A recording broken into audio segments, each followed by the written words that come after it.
What is up, everyone? It's a new year, new season, and you know what that means, a new slate of anime to talk about. In this season of winter 2022, we don't seem to have too many things coming out, around 37 or 38 new shows, which compared to last winter is quite a bit less, although that one did have all those shows that were delayed from 2020, so that's probably not a fair comparison. Anyway, there are only a few things I really want to talk about, some sequels that I feel obligated to mention, a few shows that I think might turn out to be okay if they end up being consistent, and a couple shows that have really caught my eye. So without any further ado, let's get right into it. First up for sequels, we have, without much surprise, Attack on Titan Season 4 Part 2, or the final season, Part 2, although it doesn't seem like it's actually going to be the final season. There are some rumblings, if you will, about this not really being the end and there being some sort of movie or whatever to finally conclude it, but regardless of whether it ends now or later, we can't really ignore that the ending of the manga was not particularly well received, and from what little I know about it, yeah, it doesn't sound too good. I've seen almost universal condemnation of it, with the most positive reception being people who still hate the ending but can't bring themselves to hate the show or the manga because they've invested so much time into it. Now, I don't particularly care if it ends up being good or bad. I've never cared that much about Attack on Titan, even when the first season came out, and then the second season was just kind of raising more questions without answering anything. It was really not until season 3 that I started to enjoy it, because that's when they did start to answer some of those questions, and generally season 3 part 2 specifically is the one that people like the most out of all the seasons and parts. And then season 4 was alright. It had some good stuff, it had some not so good stuff and characters, but I don't really have much of a horse in this race as far as whether this ends up being good or bad. It will be whatever it is, and I just hope that people aren't too disappointed if it ends up crashing and burning. Next up, Demon Slayer Season 2, or whatever it is, because they did that season before that was just recapping the movie, and now they have this season, so season two. This has already started airing. I think it has like 6-ish episodes out.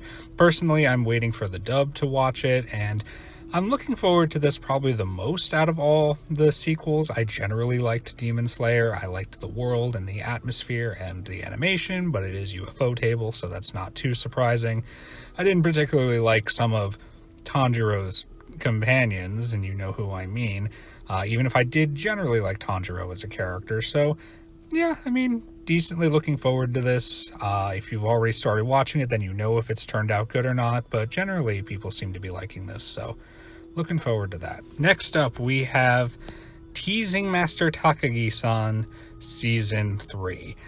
And I really did not like this. This is genuinely just here because I forced myself through seasons 1 and 2, and I'm going to force myself through season 3 because I guess I'm a masochist. I don't know what to tell you. I have this problem where if I actually complete a season of a show, I want to keep watching it just so I can still have an updated opinion of it. It's different if I like drop something halfway through, but because I actually did sit through all of season 1 of Takagi, I'm going to watch the rest of it, even if I still don't like it. And my main issue here is that I think the teasing comes off more like bullying, and I don't really like Takagi as a character. But I know some people generally find this to be cute and enjoyable, and if it works for you, it works for you. I'm sure you'll get more of what you like, and I'm sure I will get more torture. And finally, the case study of Vanitas, Part 2, Season 2, whatever. It's the second core. The first core came out in summer.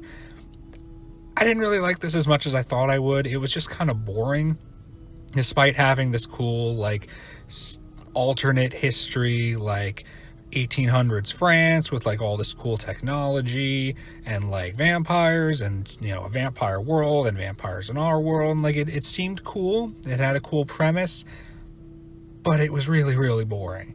And maybe it'll get better. I think the source material is generally pretty well received, so maybe that's because it does get better, or maybe it'll expand on things more in this second half. I don't know. I'm not really, having my hopes up here, but I would definitely like it to be better than the first half, personally. And that's it for sequels. I didn't want to spend too much time on them, especially when I'm not the most excited for all that many of them. But anyway, next I want to talk about 3 shows that I think could be pretty cool, but it kind of depends on how they're handled, because they definitely seem to be more comedy-based. First up, we have Police in a Pod, which, depending on when this actually goes out, might have already aired its first episode. This one seems potentially interesting. It's animated by Madhouse. It could just be another kind of workplace kind of comedy. If it has any visual humor, I would assume that Madhouse would put a decent amount of effort into that. Yeah, I mean, it could be cool. It could be like a decent, 7 out of 10 kind of show if it actually meshes with your comedic tastes and actually remains consistent. I've heard a couple of good things about the source material, so hopefully that'll translate over, and hopefully it'll be a decent time. Next up, we have Akebi's Sailor Uniform, which kind of reminds me of a couple other shows I've seen recently, because it's basically, at least based on the short synopsis we have, about the main character Akebi wanting to make 100 friends. And it seems like it's just going to be a generally kind of low stakes slice of life. And it reminds me a lot, based on that premise, of not only the recently ended Komi Can't Communicate, which, while it didn't have the 100 friends specifically, was still about the main character making friends. And it also reminds me of Hitori Bochi, which came out a few years ago, but I only watched back in summer, so that's still pretty fresh in my memory, and that was about making 100 friends. So interesting that there are multiple shows that kind of have that premise. I don't know if that's just like a thing in Japanese society, wanting to make specifically 100 friends or whatever, but could be okay. Depends on how the comedy and the slice of life goes. I don't know if this will have any elements of iyashikei in it. It doesn't seem like it will, but we'll have to see once it actually comes out. Could be alright, might not be. There is something of concern here, but I'll get to that in a little bit. And lastly, before we get into the final 2, we have My Dress Up Darling, which does seem to have a pretty well-received source material, and definitely sounds like it could be the most unique of the ones here, given it has this cosplay aspect. It also has potentially some elements of an interesting dynamic between the main 2 characters, based on them just coming from different worlds and seemingly being different people, but at least based on the synopsis. So I think it could have the most potential to be memorable, but it might also have the most potential to kind of lose sight of what it wants to be. And the thing I really want to mention here, and this applies to Akebi's Sailor Uniform as well, is the animation studio, being Cloverworks. And if you actually look through all the shows coming out this season, Cloverworks is not only animating both of these shows, but a third one, that Tokyo 24th Ward series. And the last time Cloverworks did 3 shows in a single season was last winter, by my memory. And you might recall that did not go very well for them. And I'm kind of surprised that they're doing it again. You'd think they'd want to space this out a bit, but I don't know what their circumstances are. It just kind of raises some red flags. Are they going to be able to handle doing 3 shows in a season? Especially considering, from what I've heard, that Tokyo show has some production issues already, and it is the original one out of the 3.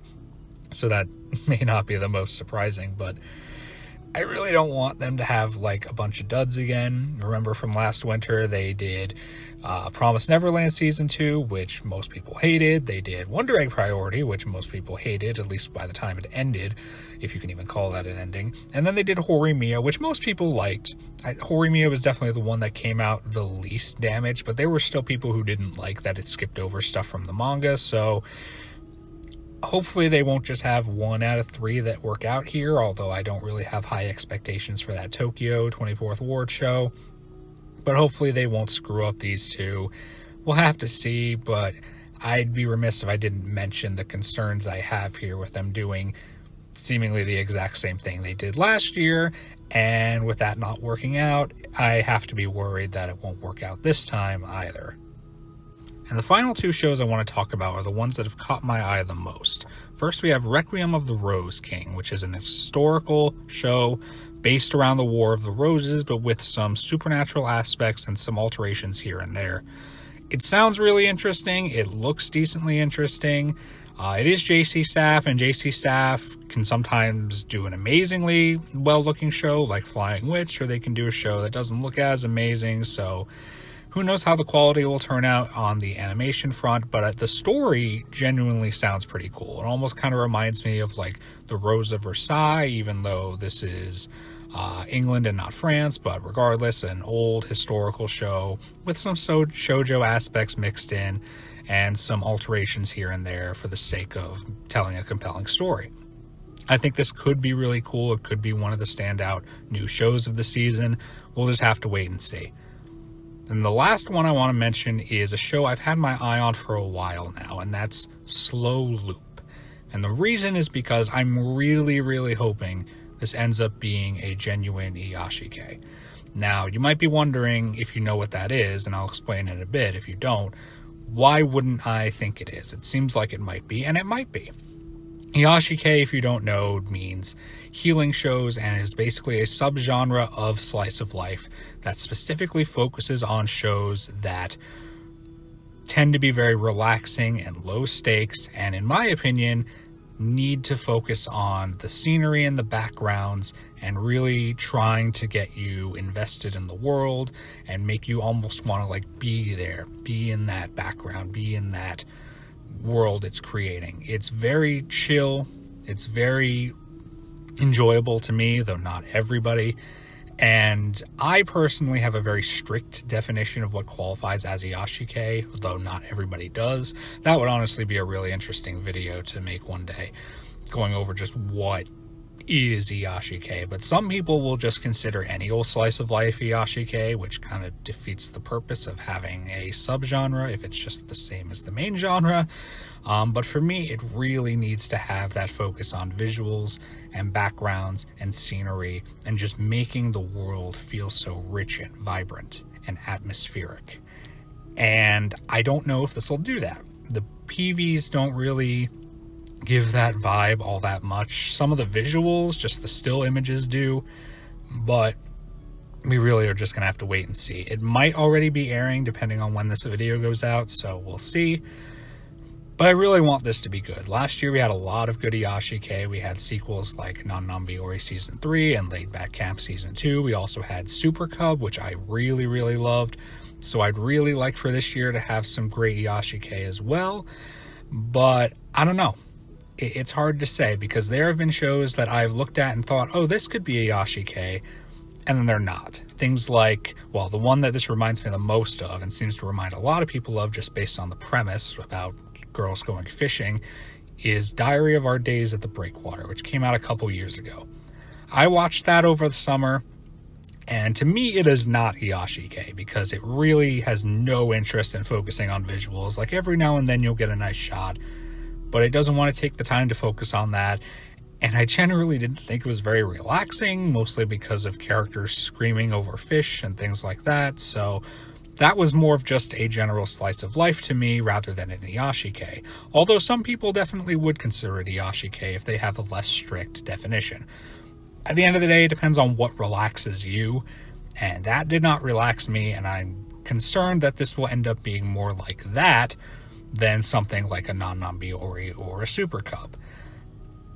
I have high hopes, but I also have significant reservations and concerns, and it's really just going to depend on what direction they want to take the show in and literally just how they want to direct it.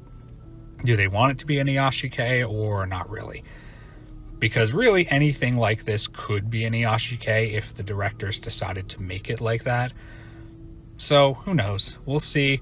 I hope this could be really good. If it is an iyashikei, I'll probably love it. If it's not, that doesn't mean I'll hate it, but I might not care as much about it, especially if my expectations are, not just not met, but not even close, right? So that's about it. There are a few OVAs or movies that are coming out that are interesting. Non-Non-Biori is getting an OVA. Dragon Maid's getting an OVA. The Fruits Basket, recap movie, but also with the backstory for Toru's parents is coming out, so that'll be interesting. But that's about it. This isn't a big season. There's only a few things that have really caught my eye, although there are a number of originals that, not only because of that, don't have source materials to go off of, but also don't really have much in terms of synopses to really give you an idea of what they're about. So any of those could come out of nowhere and be a great series, but I didn't mention too many of them, or actually any of them now that I think about it, because there's really not a whole lot to go off of. So we'll see. There may be great shows that aren't mentioned here. Many of these might crash and burn, or maybe they'll all be home runs. Who knows? That's kind of the fun of it. Anyway, guys, that about does it. I know this video wasn't too long, but there also just wasn't that much to really talk about. So I hope you have a great time. I hope you enjoy going through some of these anime, and I hope you have a great start to your new year. Take care, and I'll see you next time.